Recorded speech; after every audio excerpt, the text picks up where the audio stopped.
Deixa eu voltar. Olá, gente.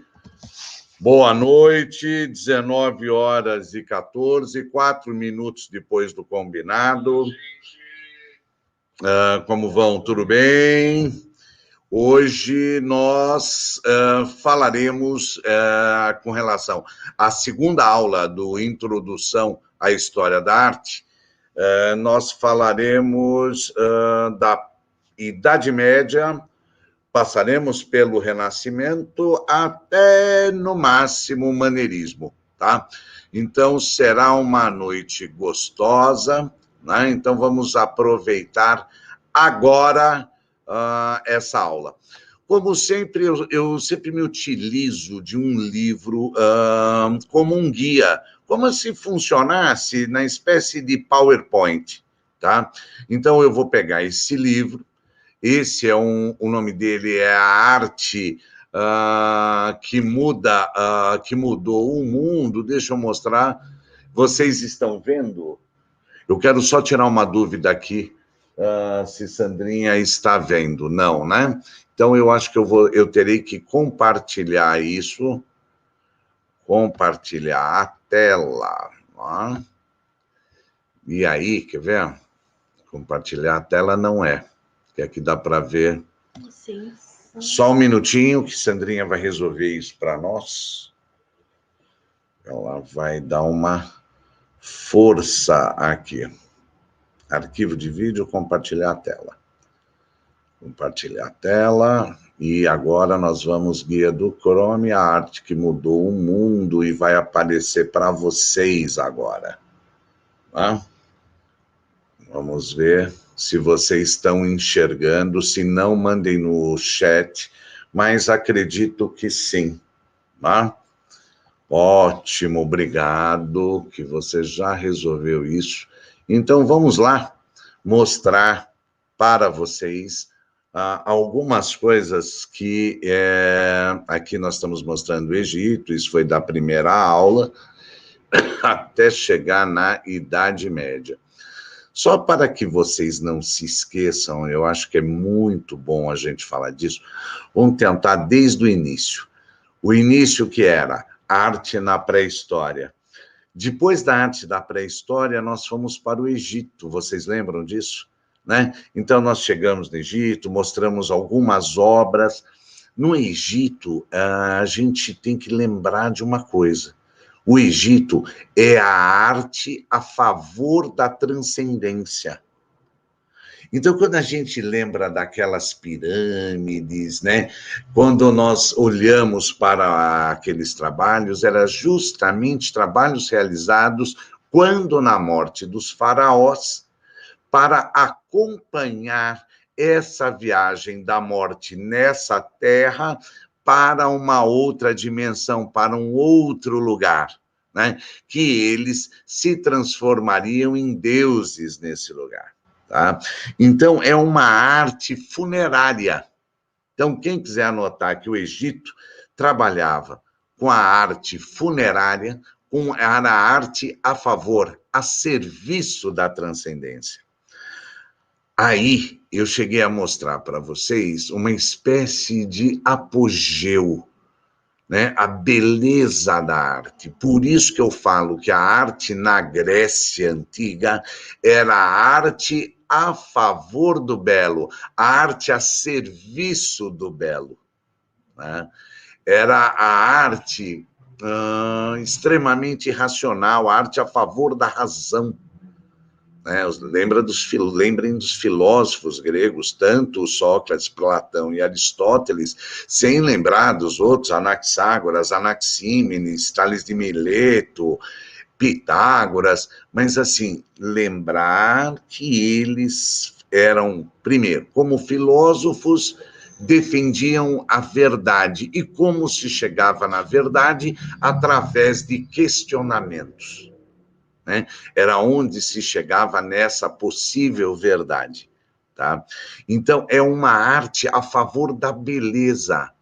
Olha, o ser humano era visto como a medida de todas as coisas. Então, é importante pensar, né? O que? O ser humano é a medida de todas as coisas? Sim. O ser humano, ele é a medida disso. De tudo que se faz é a partir do humano. Né? Então, por exemplo, quando nós fazemos e produzimos uma cadeira, ela funciona para quê? Para uma necessidade humana de sentar. Quando nós criamos uma mesa, serve para o quê? Para uma necessidade humana de colocar objetos ali e poder, né, com essa disposição de objetos, isso pode ser inclusive alimentos, poder usufruir disso. Quando a gente pensa numa escada, tem que ser a medida do homem, porque ele vai subir em algum lugar. Então, é sempre tudo a medida do homem. Não é a medida do cão, não é a medida do elefante, não é a medida da formiga, é a medida do ser humano. Né? Então, na Grécia se colocava isso. Isso parece bobo no primeiro momento, mas quando a gente vai discernindo cada elemento, você vai percebendo que de bobo não tem nada. Né? E que isso foi criado há alguns séculos antes de Cristo. Tá? Muito bom lembrar disso. Né? Então, vamos chegar da Grécia e para Roma. Gente, eu falo que Roma era a arte a serviço do império. Então, mal acaba a arte a serviço da beleza, a gente entra na arte a serviço do império, a serviço do imperador, ou melhor, a serviço de Roma. Tá? Essa era a ideia, né? A serviço de um lugar. Né? Então, isso foi a base da arte, né? Propriamente dita. A gente tem que lembrar que os romanos, e eles fizeram diferente dos gregos. Enquanto os gregos era a razão, era o quadrado, tinha que ter começo, meio e fim. Imaginem um quarto quadrado. Então, para dormir, você consegue relaxar à medida que você olha para uma parede, ela vai ter início de um lado, fim do outro. Então, você finaliza aquele estágio, aquele olhar. Então, isso te relaxa. Agora, imagina se o seu quarto fosse redondo, né? Circular, não tem fim, não há fim. Você fica olhando, olhando, olhando, olhando, olhando, e aquilo não acaba. Né? E é esse circular que os romanos vão entregar de mão beijada, né, para nós, para a nossa fruição, para, né, a nossa... para aquilo que a gente espera, né? Para a nossa expectativa em ver a diferença dos gregos. Enquanto eles eram totalmente quadrados, os romanos inserem algo de circular, algo de redondo. E um exemplo grande disso está na arquitetura romana, quando a gente vê o Panteão. O Panteão de frente é extremamente grego, mas quando a gente vê aquela parte de trás, que parece um tambor, né? Ele é circular, que era justamente para quê? Dar um caráter orgânico, né? Orgânico para aquela arquitetura. Então, deixa de ser algo extremamente geométrico e passa a ser algo orgânico. Tá? Então, os romanos começam a fazer isso. E por que orgânico? Essa é uma grande pergunta. Como era um império, né? Porque Roma também teve o seu período de república, mas vamos falar do império. Como era o império, havia alguém que mandava, o imperador, havia todo aquele povo, né, que recebia as ordens, né, que era o povo, que eram todos aqueles que construíam Roma, e ele tinha que entregar uma espécie de mídia. A maior mídia de Roma, mídia que eu falo, são meios de comunicação, meios que comunicam algo a alguém. Mídia é uma palavra do plural. Vocês lembram que na primeira aula eu cheguei a fazer um comentário sobre Bíblia? Eu acho que não, eu vou comentar hoje. A Bíblia, por exemplo, o nome Bíblia é o plural de biblos. Porque como são vários livros, tanto do Velho quanto do Novo Testamento, então você pega tudo isso, essa compilação de livros, e aí é como se fosse uma enciclopédia. Você tem a Bíblia, né, que são vários livros. Então, no singular, biblos, no plural, biblia. A mesma coisa acontece quando a gente fala, está falando de Roma, quando a gente faz o comentário que em Roma era necessário... Ai, gente, que bacana. Eu fui esquecer o principal disso para poder falar do singular e plural, mas já eu volto a esse olhar. Enquanto isso, eu quero lembrá-los que é o seguinte: todas as aulas que nós damos acontecem nas terças-feiras, às 19 horas. Todas as terças, às 19 horas. Em 10 minutos, olha aí, que me lembraram, 19h10. Olha aí que bacana, 19 horas, 10 minutos. Iniciam todas as terças-feiras. E aí eu estava falando de Roma, do circular, em relação ao quadrado da Grécia. E há uma importância gigante desse circular que faz com que o povo tenha mais acesso quando a forma realizada é orgânica e não geometrizada. Então, quanto mais orgânico, mais ele lembra do próprio corpo e ele mais assimila isso.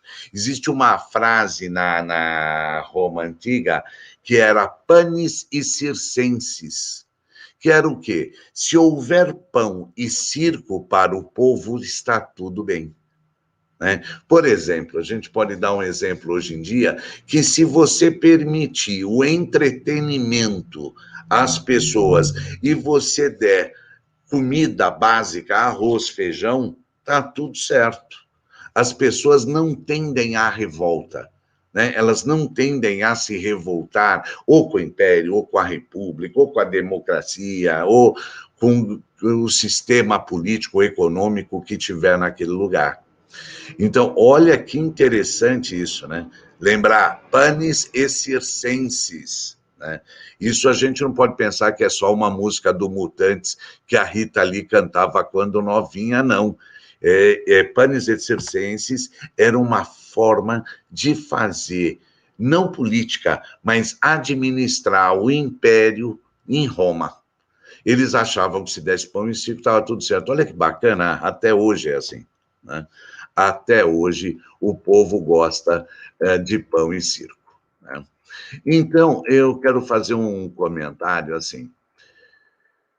Grécia e Roma foram dos anos, a gente pode falar em 500 antes de Cristo e vai até 350, 60 depois de Cristo. Então, nós temos aí 850 anos que tanto a arte na Grécia chegou no máximo, que era o período helênico, né? Vocês vão lembrar que existia um período, era geométrico, na escultura grega. Depois do período geométrico, a gente chega no período clássico. O geométrico era quando as formas eram duras, o braço era quadradão, linha reta. Né? Aí você tem o período clássico, que já era o corpo humano, essa coisa dotada do orgânico. E aí você tem o período helenístico, que aí é... Olha, eu vou ver se eu acho para vocês aqui esses períodos só para relembrar, né?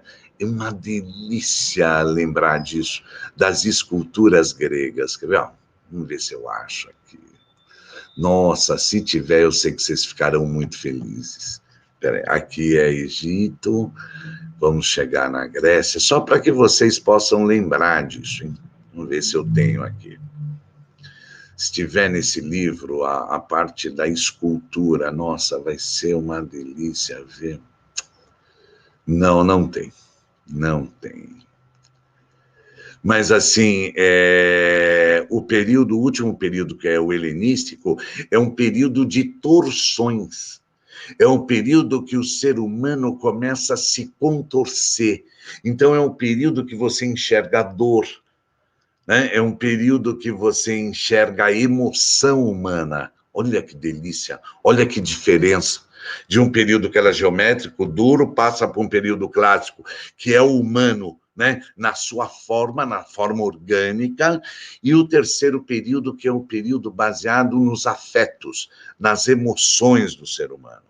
Então, é genial. Infelizmente, eu não tenho essa escultura aqui agora, mas, lógico, nós teremos no nosso curso todas as terças-feiras, às 19 horas. Tá? E 10 minutos, não posso esquecer.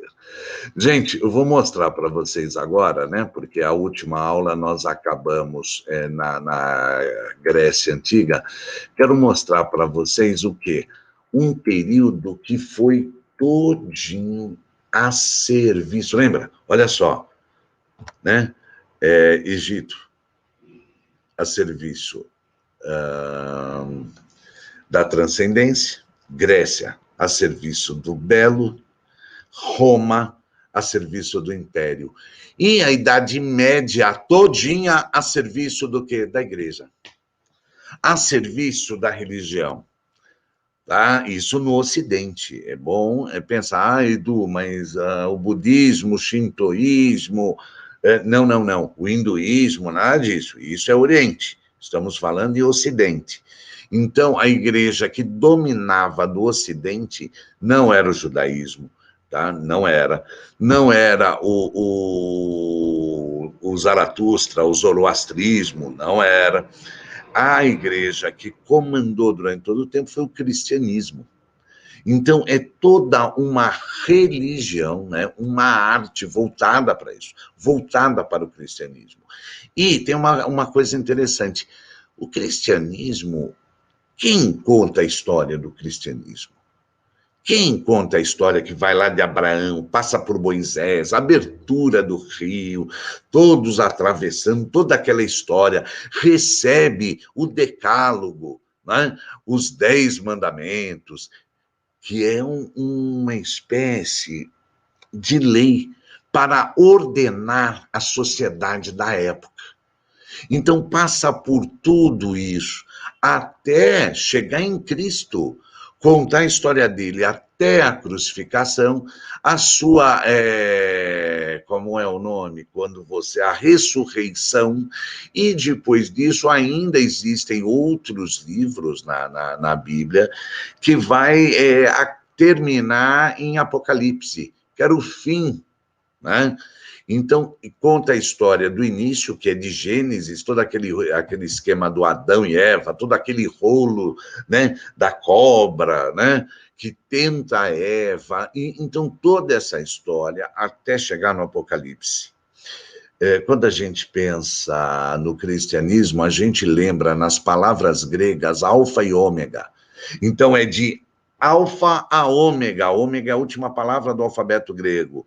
Né? Nós pensamos de A a Z.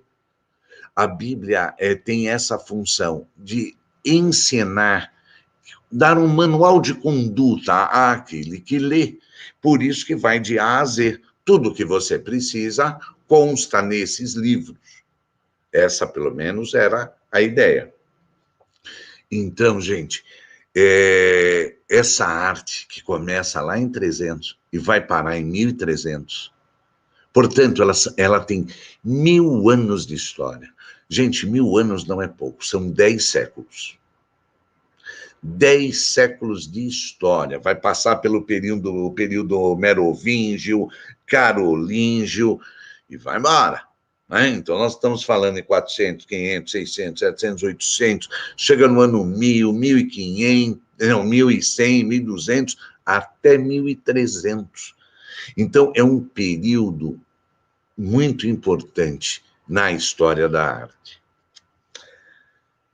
Mas vocês vão fazer aquela pergunta que todo mundo faz: Edu, mas o período da Idade Média não era chamado de Idade das Trevas? Não era esse o nome? Não era o período da escuridão? E eu vou explicar para vocês o seguinte: o nome era esse. Era chamado de Idade das Trevas porque nós tínhamos poucas informações a respeito desse período. Quem detinha as informações desse período era o Vaticano. Quem conhecia muito disso, não só da Igreja Católica, como da Igreja Ortodoxa. Eles detinham essa informação. Como eram muito antigas, né? Então, e tinham poder, elas tinham como guardar essas informações. Né? Imaginem só o que deve ter no Museu do Vaticano. A gente sabe alguma coisa, mas imaginem a quantidade de obras de arte e de informações que estão lá, que estão no Museu do Vaticano. É algo genial. Genial. Né? Então, são trabalhos maravilhosos. Agora, imagina a quantidade de documentação. Documentação que eu falo de grandes teólogos da época. Santo Anselmo da Cantuária, né? Falar de Santo Tomás de Aquino e de outros, né? Que se tornaram doutores da igreja, né? Que ajudaram a formatar a ideia, porque se a gente pensar, a religiosidade ela não passa de uma ideia. Só que essa ideia tinha que ser colocada em todos os detalhes. Como que se fazia isso? Aí havia uma união entre o que era a filosofia, né? O que era a sabedoria do conhecimento para se chegar à verdade, e a ideia da teologia, né? Que era o estudo de Deus e de todo o conceito que vinha a partir disso. E aí não existia só uma ideia, já existe uma materialidade de uma ideia, já que a ideia é algo extremamente abstrato. Né? A ideia vai ser trabalhada como um conceito filosófico em Platão. Platão que vai falar da ideia. Né? Então, imaginem que você pega essa ideia e vai materializando. Materializando ao quê? Dando forma, até que alguém possa olhar aquilo e falar, isso é uma verdade. Então, quando existe algo que é revelado, no caso do cristianismo, foi revelado por Moisés, revelado em Abraão, né? O que é revelado? Vem um Deus, né? Ou um ente superior, e esse ente superior revela a verdade a alguém. E esse alguém pega aquilo, então, de várias maneiras, né? No caso do Moisés, era da sarça ardente, né? Cada um tem uma forma de revelação, né? Que foram revelados, o fogo foi parar, né? Queimando em cada mandamento, e aí Moisés olha e tinha os 10 mandamentos ali. Né? Aí leva as pessoas para o deserto em busca da terra prometida. Eles eram escravos, né, no Egito e vão parar na terra prometida. Gente, tudo isso que eu estou dizendo, e eu posso estar errado em várias coisas aqui, mas assim, nesse básico do entendimento do cristianismo, eu conheço um pouco. E é baseado nisso que a arte medieval vai dar conta. A arte medieval vai dar conta também pelo seguinte: as pessoas, justamente no Ocidente, elas eram todas analfabetas, não sabiam ler. Quem sabia ler era o clero. Edu, mas um príncipe não sabia ler? Não sabia. Ele sabia tudo sobre guerra, sobre estratégia militar e tudo, mas sobre filosofia, gramática, retórica, que eram assuntos muito queridos lá no período renascentista, tanto é que a gente tem, começam as universidades, olha só, a Universidade de Bolonha, se eu não me engano, começa em 800, no período da Idade Média, em 800. Só que o apogeu dela vai se dar em 1400, 600 anos depois, já no Renascimento, né? Então, assim, se a gente pensar que tudo durante esse período era para dar conta, era a serviço da religião, tá? E aí vocês vão ter. Então, nós temos a serviço da transcendência no Egito, a serviço do belo na Grécia, a arte a serviço do império em Roma e a arte a serviço da igreja ou da religião na Idade Média. Então, era aquilo que eu falei, ela era considerada a Idade das Trevas porque os arqueólogos não tinham trazido ainda a informação que a igreja detinha como algo secreto, como deles, né? Como daquele grupo, porque era só o clero que sabia falar e ler e tudo. Então, os outros não sabiam nada disso. Então, o que eles achavam? Olha que ideia maravilhosa. Uma imagem diz mais que 1000 palavras. Isso a gente fala hoje em dia. E aí, o que a igreja coloca? Por que não fazer imagens para gravar as informações que continha na Bíblia, já que ninguém sabe ler? Edu, ninguém sabia ler naquela época? Só os judeus. Porque os judeus, para ser judeu, ele era obrigado a ler a Torá. A Torá, para quem não sabe, são 5 primeiros livros bíblicos. Eu preciso ver, eu não lembro aqui, mas é assim, o primeiro é Gênesis, o segundo é o Êxodo, que conta a história de Moisés, o terceiro, se eu não me engano, é Números, Levítico e Deuteronômio. São os 5 primeiros livros bíblicos. Então, quando você é obrigado a ler a Torá, automaticamente, sabendo ler a Torá, você pode saber ler outros livros. No caso dos cristãos, não se lia nada, era pura ignorância, né? Então, tinha que enxertar para a apreensão do conhecimento bíblico o quê?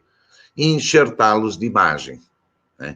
Isso gerou muita confusão na época. Porque existia, na própria Bíblia, existem partes que diz que a imagem, ela não é o correto. Você não tem que idolatrar imagens. E, na realidade, não se idolatra imagens, né? Você pode, se adora a Deus, né? Então, idolatrar nunca uma imagem. Então, o que acontece com esse idolatrar?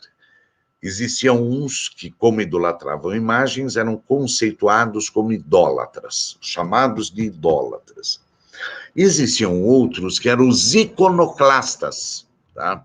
Que eram os que iam contra o ícone, ou melhor, que iam contra a imagem. Então, começa a haver um conflito gigante entre esses. Aqueles que defendiam a imagem e aqueles que defendiam não ter imagem, a ponto de morrer muita gente durante muitos anos por causa disso, né? Em guerras que não aceitava, o iconoclasta não aceitava o idólatra e vice-versa. Então, imaginem só que viagem foi. Isso acontece também na Idade Média. A Idade Média aconteceu tantas coisas. Por exemplo, como é que era uma vida em plena epidemia imensa? Né? Porque a gente pode até chamar de pandemia, porque acontece em toda a Europa. A famosa peste bubônica, ou peste negra, né? A peste bubônica ou peste negra, ela surgirá na Europa e fica durante anos fazendo o quê? Matando uma quantidade imensa de pessoas, tá?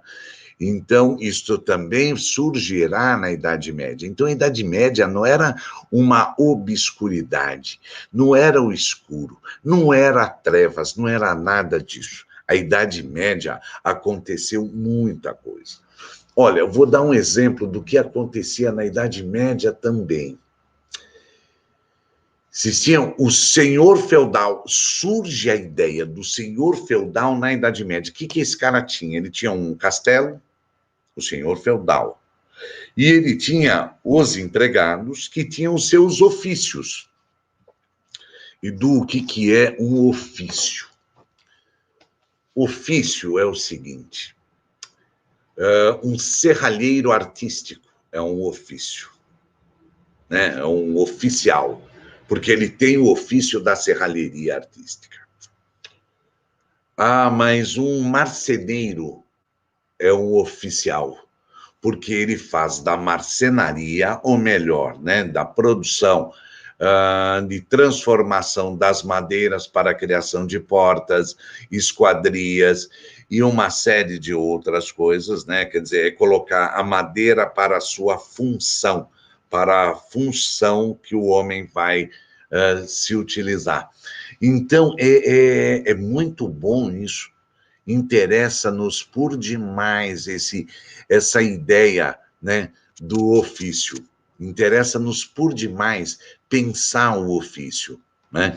Então, quem tem o ofício é o oficial. Então, temos marceneiros, temos serralheiros, temos sapateiros, né? A gente não dá para imaginar que na Idade Média, no ano de 400, 500, né, as pessoas iam à loja, né? Então, estava lá, né, selaria, Idade Média, ia comprar o seu sapatinho. Não, um sapato era encomendado, né, para o sapateiro que ia fazer. O sapateiro é um oficial, ele tem o ofício da sapataria, tá? Então, era isso. Então, você tinha aqueles que tinham os ofícios e você tinha o padeiro, o que fazia o pão diário, né? É um ofício, o ofício da panificação, tá?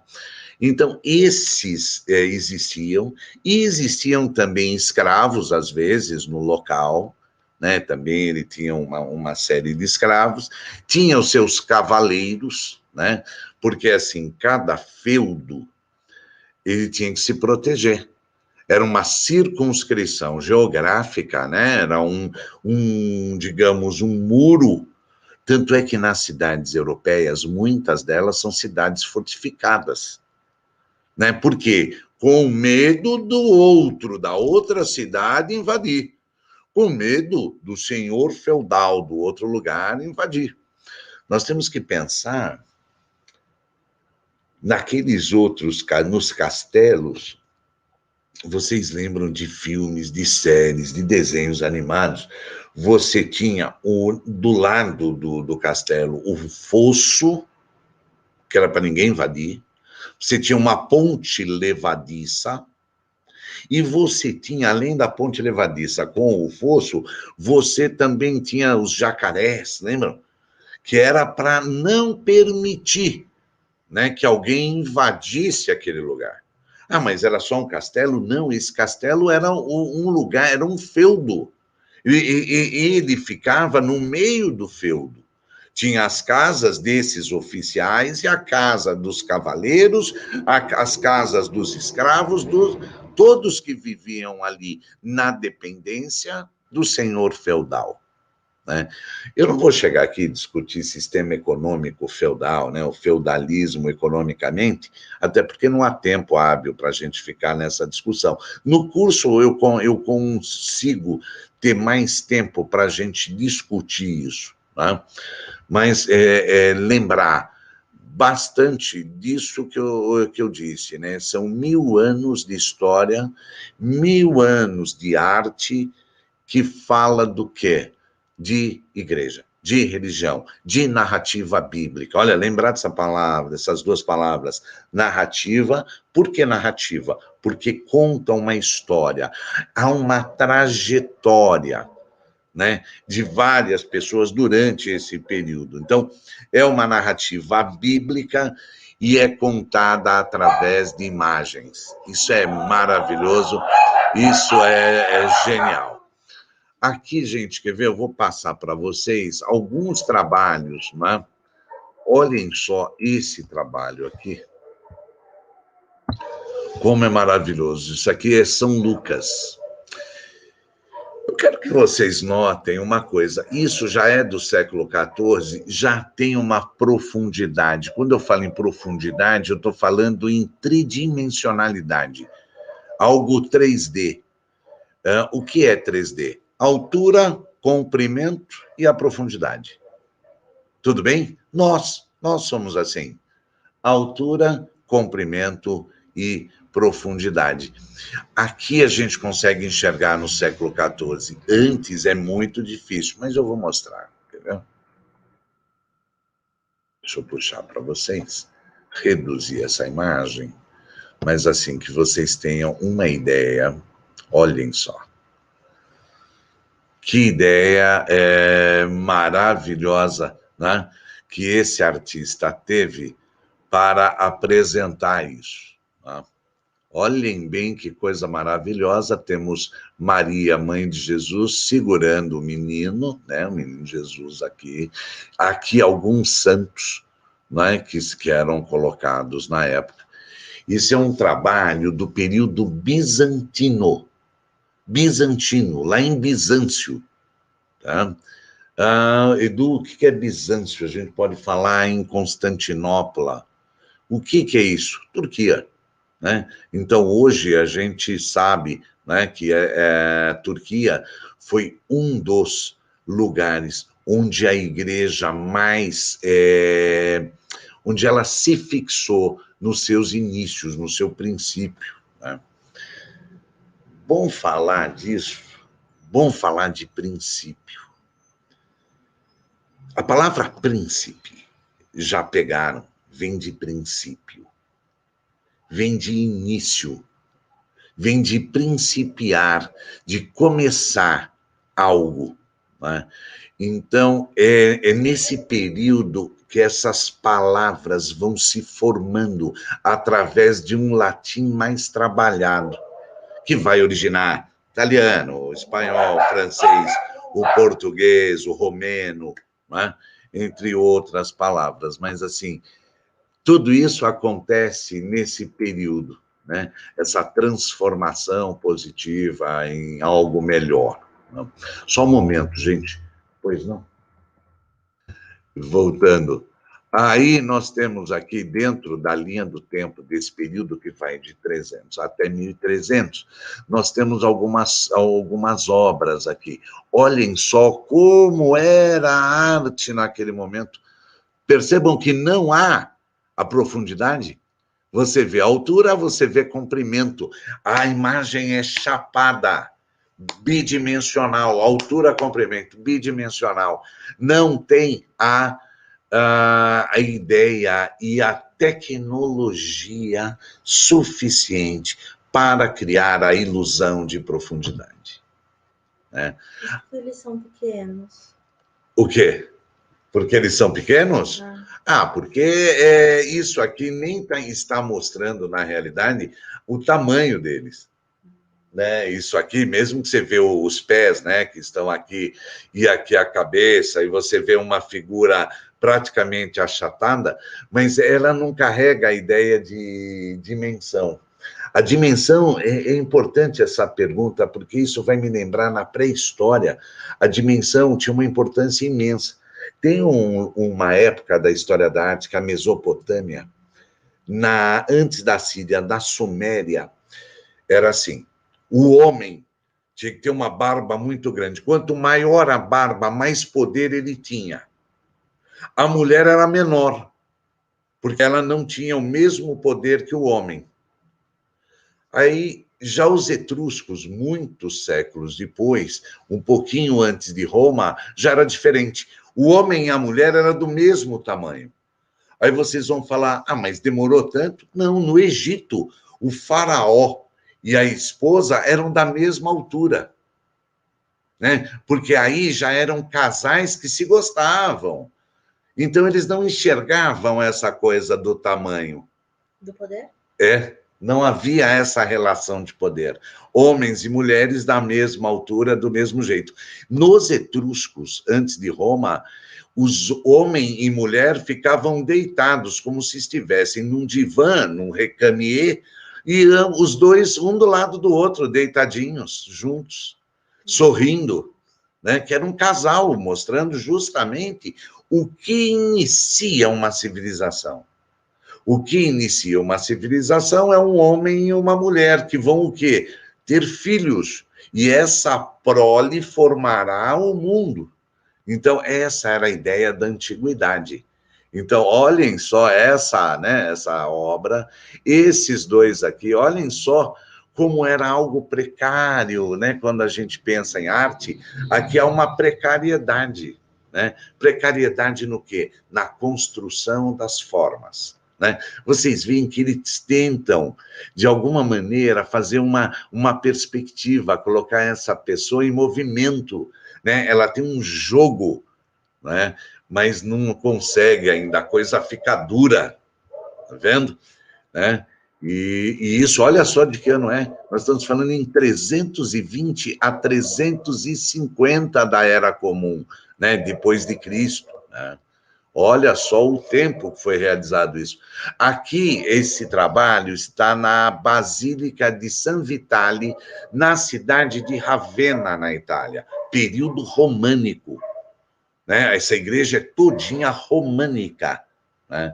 Que é, na realidade, na história da arte medieval, nós temos que pensar em 4 momentos. O primeiro momento da arte medieval é o momento bizantino. O momento bizantino é o momento quando você vê isso aqui, ó. Vocês estão vendo essa aura? A aura é ouro. Quando fala aura, vem de aurum. Aurum é ouro. Né? Então a gente olha para isso aqui era ouro, que era para detalhar o quê? A auréola que um ser sagrado tinha, possuía. A auréola, né? Que é para mostrar o quê? Um esplendor de santidade que tinha essa pessoa. Então, ela ganhava essa auréola. Toda vez que a gente olhar para trabalhos que têm, né, essa aura, que tem essa auréola, né, sobre um ser santo, aí vocês não duvidem disso que eu tenho a dizer, né? É puramente medieval, né? E é bizantino. A auréola, ícone bizantino.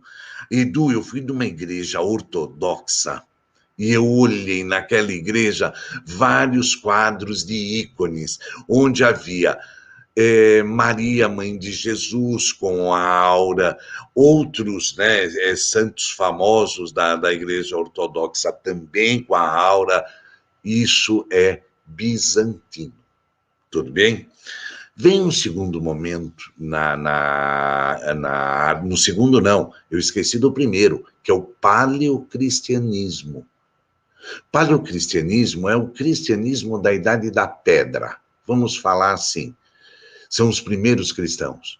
E a gente está falando aí em 200, 100, 200, 300.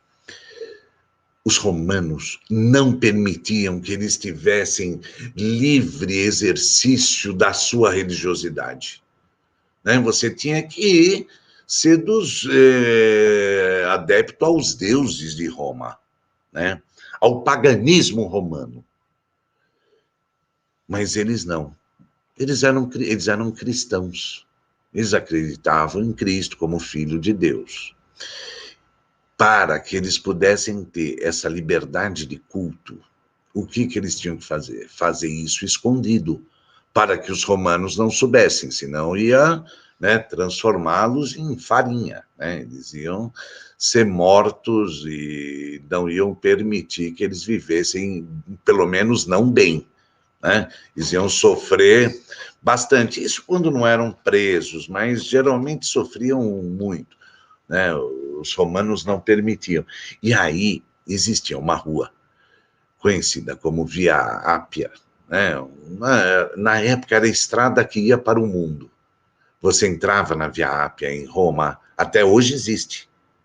Você entrava em Via Ápia e lá você ia parar em todos os lugares. Então, você ia parar na Germânia, que é a Alemanha, você ia parar Ai, eu esqueci o nome da França, Lutécia, né? Então, você ia lá para Paris, para Lutécia, você ia para vários lugares no mundo, e através da Via Ápia. Né? Os romanos saíam com suas legiões, com suas centúrias, para colonizar a Europa pela Via Ápia. Do lado da Via Ápia havia o quê? Uma espécie de calçamento, né, dos dois lados. E ali eles faziam o quê? Furos para montar as catacumbas. Então, os cristãos eram enterrados e colocados nesses lugares. E ali eles faziam seus cultos. Então, os cultos eram feitos no subterrâneo desses calçamentos da Via Ápia. É bem interessante esse momento. Isso é chamado de paleocristianismo. Ah, Edu, mas só tinham mortos ali e gente fazendo? Não, tinha também obras de arte ali, realizadas ali, nos lugares de culto, que era para mostrar o quê? As narrativas que continha a Bíblia. Olha que jogo, hein? Olha o que eles faziam e o risco que eles corriam para passar por tudo isso. Né?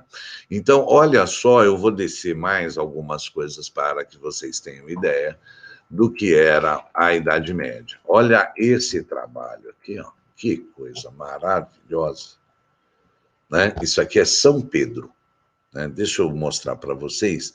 Isso está no século 6 e 7 depois de Cristo. Olha que trabalho muito bem realizado. Eu quero que vocês vejam, né, como ficou, né, essa pessoa muito bem representada. A gente está falando aqui em 500 e 600 depois de Cristo. Né? Nós estamos mostrando aqui, olha só Cristo, né? Aqui. Olha só a representação, que perfeita! Olha essa representação aqui. Isso aqui, eu vou falar um pouco, isso foi feito na Itália, né? E está lá também, até hoje, em Brescia, no Museu Cristão. Mas, assim, olhando para esse trabalho, nós vamos lembrar, sabe do quê? Do Egito.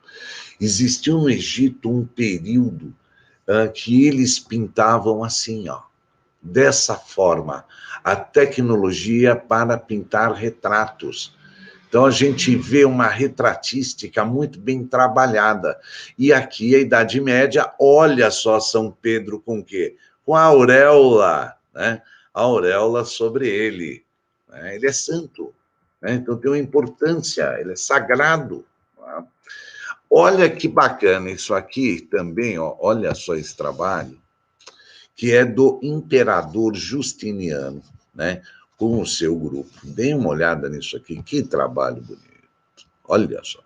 Para a época, parecem que eles estão na nossa frente, gente. Isso é um trabalho de 547.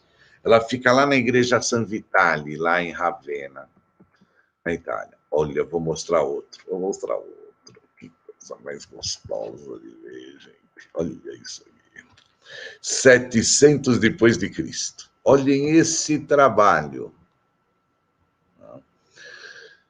Eu não estou falando aqui do período de tecnologia que o Renascimento propôs. Eu estou mostrando aqui um período anterior ao Renascimento, 700 anos antes. Né? E olha só como eles conseguiam fazer algo tão bom. Né? Olha uma tortura aqui já sendo realizada. Vocês estão vendo? Isso aqui é o quê? Né? É uma santa sendo martirizada, sendo torturada. Por isso que a gente chama essas pessoas que são santos, foram martirizados, os mártires da igreja. Então, da mesma forma que você tem os padres do período patrístico de 300, você também tem os mártires, e depois terá os doutores lá para 1300 na escolástica. Então, olha que interessante, que jogo maravilhoso. Né? Aqui tem uma coisa bacana, pelo menos em em arquitetura, é importante saber o monastério de Santa Catarina, ou o mosteiro de Santa Catarina, né? A gente hoje em dia tem um hábito, temos o hábito de falar que monastério é para o Oriente e mosteiro para as questões do cristianismo. Então, esse é o monastério de Santa Catarina e fica no pé do Monte Sinai. Aqui é o Monte Sinai, né? E aqui está o monastério. Isso, sabe de que época é? Do século IV.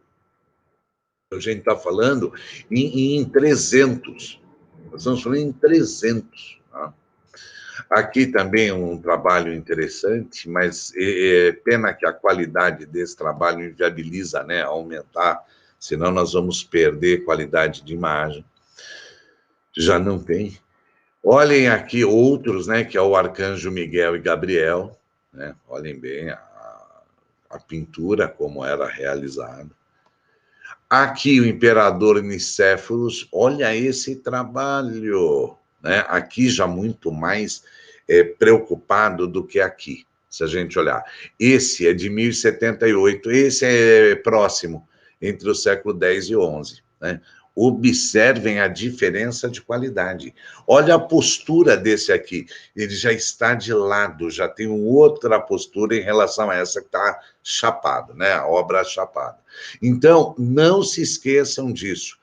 Idade Média, bidimensional, chapado, tá? Eles vão começar a fazer, por exemplo, aqui você já vê algo que não está chapado, ó, né? Já tem uma curvatura nesse deitar, né? Você já vê uma curvatura. Olha que interessante aqui, né? Que é a auréola.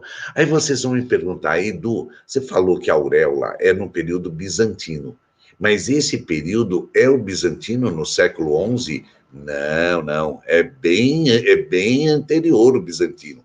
Aqui a gente já está falando num período românico, indo para um gótico, tá? Olha Cristo aqui, né? Olha vários outros, né? Aqui é a mulher dando banho nele, Maria aqui, né?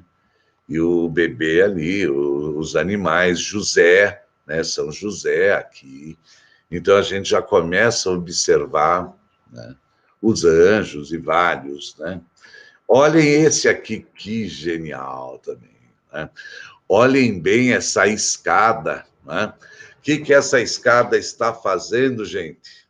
Temos que pensar nisso, né? A ideia é o quê? Aqui fala da perfeição espiritual para os monges. Então, quando você se encontrava como algo muito perfeito, né, você podia encarar qualquer coisa, já que Cristo estava aqui a vos receber. Né? Cristo está aqui para receber todos que estão subindo. Mas olhem só o que acontece, né? Você tem os demoninhos aqui com arcos e flechas, flechando aquelas pessoas para que elas caiam, né? E vão parar onde?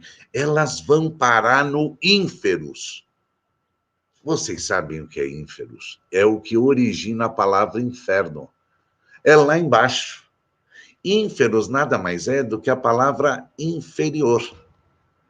Lá embaixo. Então, quando fala lá embaixo, se fala é um inferno lá embaixo. É por isso, quando alguém chama você, mas você não passa de um ser inferior, você não gosta, você fica irritado, porque você quer ser superior. Você quer estar na terra e não lá no ínferos. Entenderam isso? Né? Inferior não é bom, porque é o inferno. Inferior não é bom, porque é lá embaixo. Você quer estar, né, sobre esses ínferos, né, que estão lá no ínferos. Então, um belo trabalho, mostra muito de religiosidade. Trabalho realizado em 1200. Hein? Aqui temos outros. Olha, São Jorge com dragão. Né? Olha que trabalho maravilhoso. Mas vocês percebam que eles não eram bons não de proporção, mas não eram bons de perspectiva. A perspectiva é péssima, né? Esse cavalo branco parece uma colagem, né? Então, é tudo muito diferente. O cavalo está chapado, ao mesmo tempo que tem umas montanhas no fundo, umas colinas, né? Então, é tudo muito esquisito, né, ao nosso olhar, ao nosso ver, né? Por quê? Porque a gente já está acostumado, durante muitos séculos, a ver o quê? Perspectiva. Então, quando a gente olha isso, parece o quê? Um trabalho infantil. Parece um trabalho de criança que não consegue enxergar a perspectiva técnica. Não falo em perspectiva técnica, pode ser isométrica, cavaleira, mas são perspectivas de ordem técnica. Leonardo da Vinci, uma fera da perspectiva. Michelangelo, outra fera da perspectiva. Rafaelo de Sanzio, isso tudo do período do Renascimento, período renascentista, eles eram mestres da perspectiva técnica. Tá? Aqui ainda não tinha chegado nesse momento. Não era o momento. Está indo, está a caminho. Tá? Olha, aqui você já vê um 3D. Estão vendo? Aqui nós temos um 3D, um anjo tridimensional. Tá?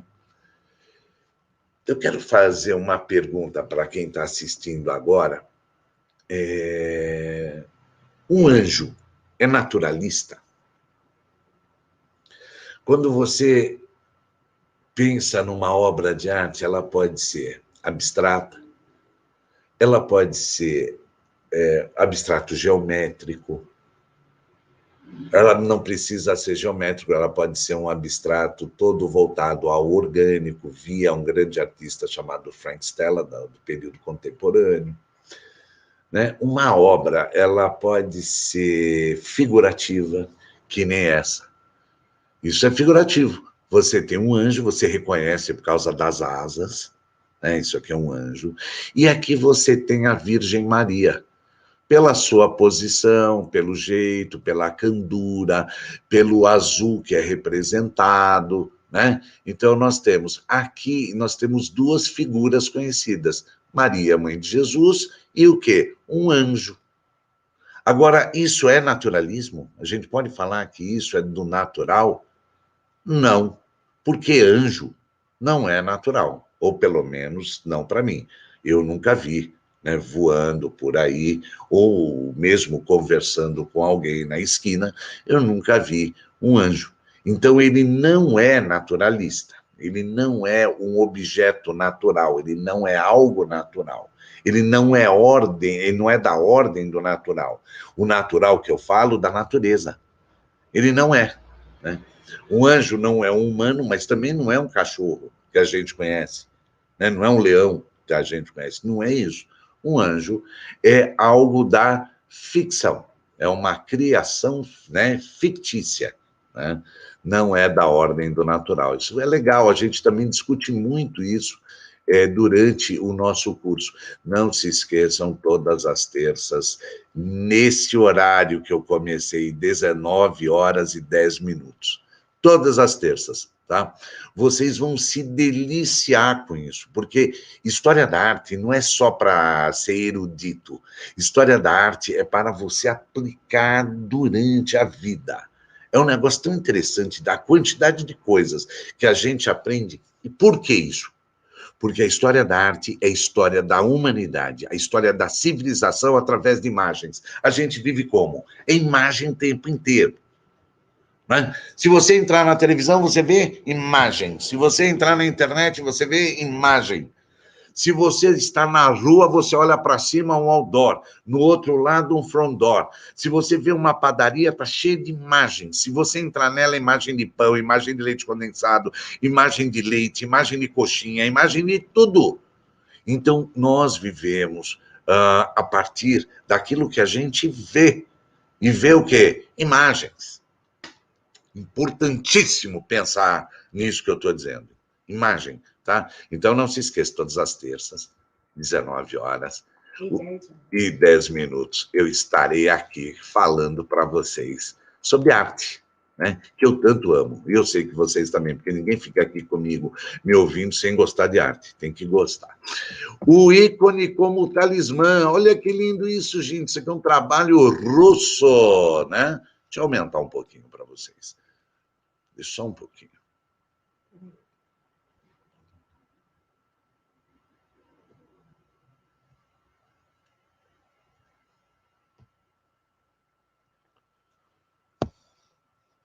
Não entendi isso. Aí vocês vejam o milagre do ícone, né? Está na Galeria Tretiakov, em Moscou, na Rússia, e aqui vocês estão vendo, né? Todo que narrativas que são contadas, né? Aqui você vê uma espécie de deserto, olha só esse fundo árido, né? Está na cara que está representando um deserto, representando areia, né? Então, essa história é contada dentro disso. Então, e é uma história de religiosidade, sim, né? Aqui tem São Jorge, São Boris, né? São várias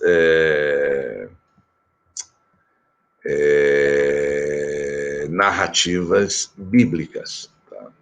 Opa, deixa eu voltar aqui.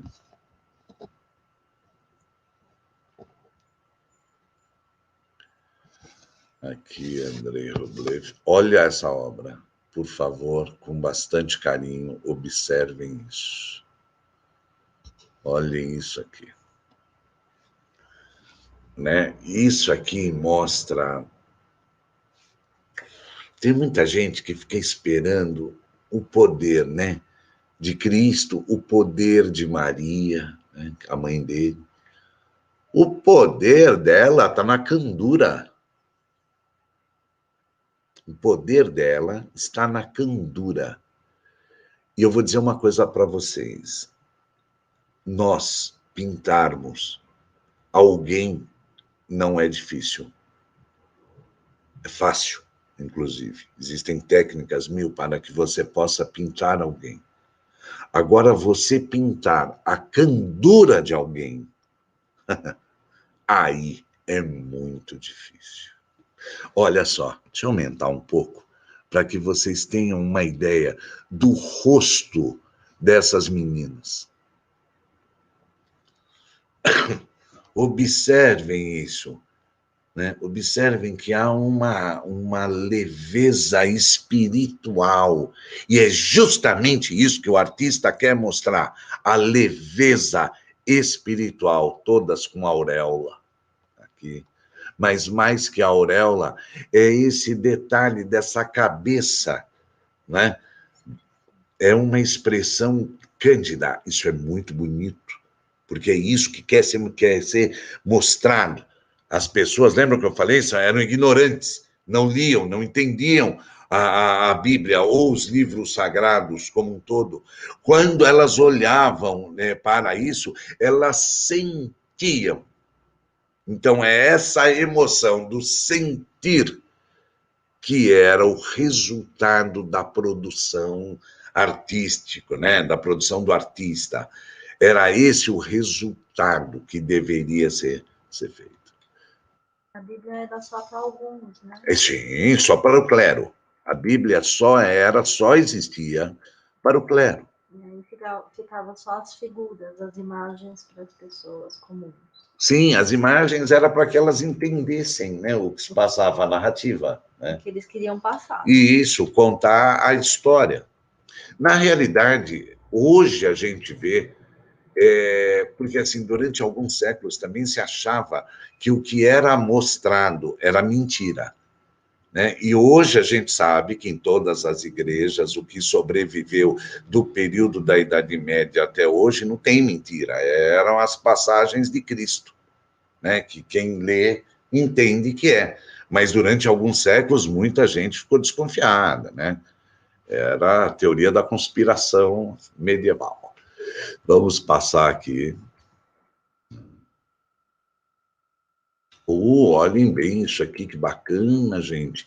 Isso aqui é um mosteiro, né? E feito lá na Escócia, né? Deixa eu abrir esse mosteiro aqui. Opa, perdão. Só dar uma puxadinha aqui. Opa, vamos ver se eu consigo mantê-lo aqui. Aí, Dudu. Olhem que belo mosteiro, que trabalho, feito em pedra, né? Porque lá na Escócia, a maioria das edificações do período medieval eram feitos em pedra. Então, castelos feitos em pedra. Né? E essa pedra, ela suportava o quê? Né? A umidade. né? A Escócia é um lugar extremamente úmido e a pedra era feita de pedra que era para aguentar essa umidade. Então, até hoje existem, né? E não são poucos os castelos e mosteiros que tem na Escócia, tá? No número grande. Tá? Vamos lá. Olha esse trabalho, que coisa mais linda, né? Aqui nós temos joalheria pagã, né? Que bacana isso. Chamada de fíbula visigótica, né? Que trabalho mais interessante como joia, né? Você vê pedras aí preciosas. Né? É uma ave toda linda com o seu, né?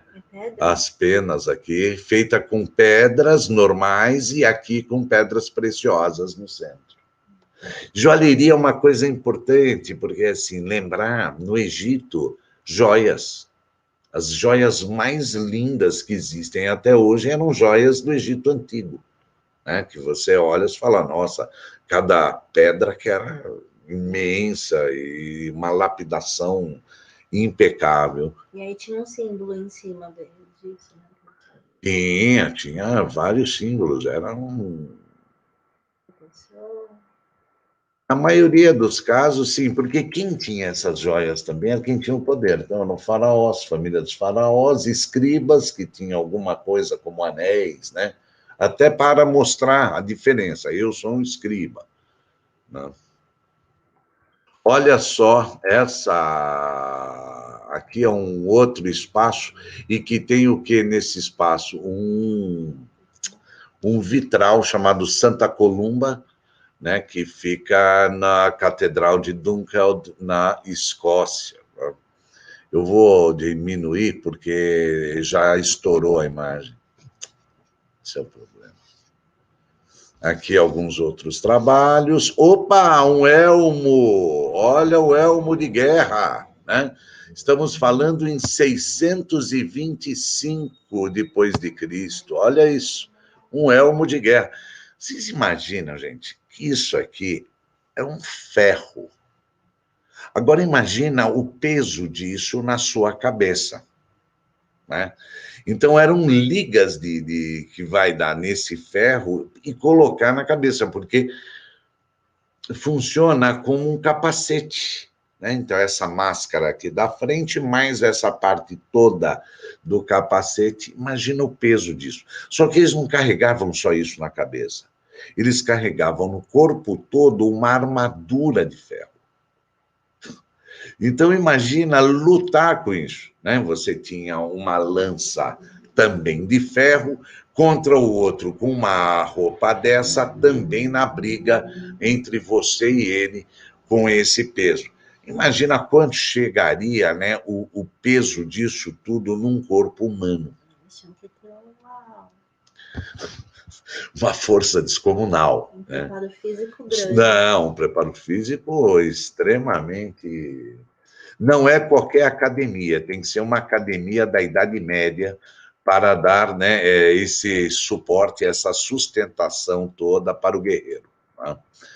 Aqui um outro trabalho também, mas assim, eu quero só dar um apanhado para vocês do que é, do significado do período medieval para a história da arte, a importância, a relevância disso na história da arte. Na próxima terça-feira, às 19 horas e 10 minutos, eu sempre esqueço desses 10 minutos, mas não, vocês não vão esquecer, eu tenho certeza. Das 19 horas e 10 minutos, eu estarei aqui para continuar. Eu pensei que eu ia conseguir falar para vocês de Renascimento. Olha, nem cheguei no Renascimento, mas não tem problema nenhum. Vocês não perderão. Próxima terça, 19 horas e 10 minutos. Um beijo para todos. Eu agradeço muito vocês estarem comigo durante todo esse tempo. Se alguém tem alguma dúvida, pode conversar comigo no chat agora. Eu estou à disposição. E estou, assim, vocês podem se inscrever, né? Se inscreve onde? Inscrito, se inscreve no YouTube. É só se inscrever no YouTube e curtam o vídeo. Para ajudar a gente a aumentar a audiência. E continuar as aulas, né? Nós continuaremos isso. Mandem comentários, críticas, o que for. Olha, agradeço a Sandrinha aqui também, que está me ajudando nisso. Obrigada a todos que estão escutando a aula, vendo a aula. Espero que tenham gostado, aproveitado. E até terça que vem, às 19h10. Olha aí, a Sandrinha. Ela sabe, eu sou terrível nisso. Sigam a gente no Instagram também. Isso. Beijão, gente. Muito bom falar com vocês. Tchau, tchau.